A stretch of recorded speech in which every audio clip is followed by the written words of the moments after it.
Location, location, location. Yeah, there's a really good TV program about that, and sometimes I do giggle because my name's Kirsty as well. But ultimately, when it comes to filming a video, think about your location. Now I have a problem here that I have a regular train line out the back and I have to shoot my videos between the trains. I also have the beautiful sound if the harvester was going, I'm lucky, I have a field out the back.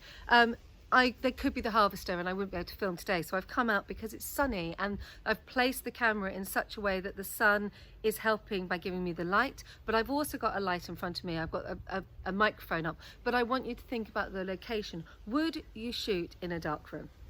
How can you light yourself better? How can you be seen? How can you affect and adapt to what's just happened here, the changing light of what is happening outside? Now, I don't have a film crew right now. All I've got as a setup is a mobile phone, smartphone, a light, a microphone and a tripod. And actually, that's another thing to talk about. You don't need really expensive kit to start vlogging. You just need your mobile phone and a little bit of a microphone. Now you can wear lapel mics. Now I thought about using my lapel mic this morning, but I decided not to.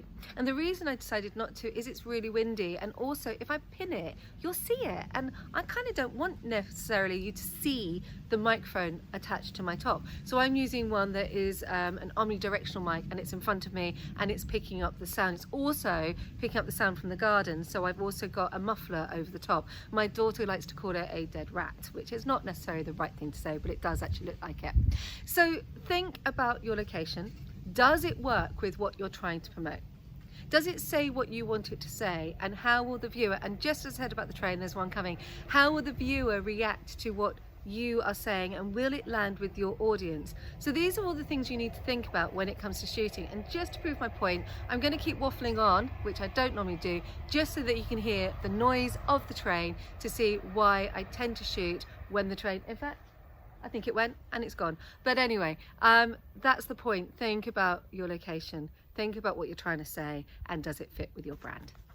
If you want to know more, get in touch. You can subscribe to my YouTube channel and you will find loads of hints and tips. There's free guides to download from www.kvdb.co.uk. And if you really want help to streamline your content marketing, to public speak with confidence, to go on camera confidently saying the same thing that you would say in your marketing content, drop me a DM, because that's what I will help you do.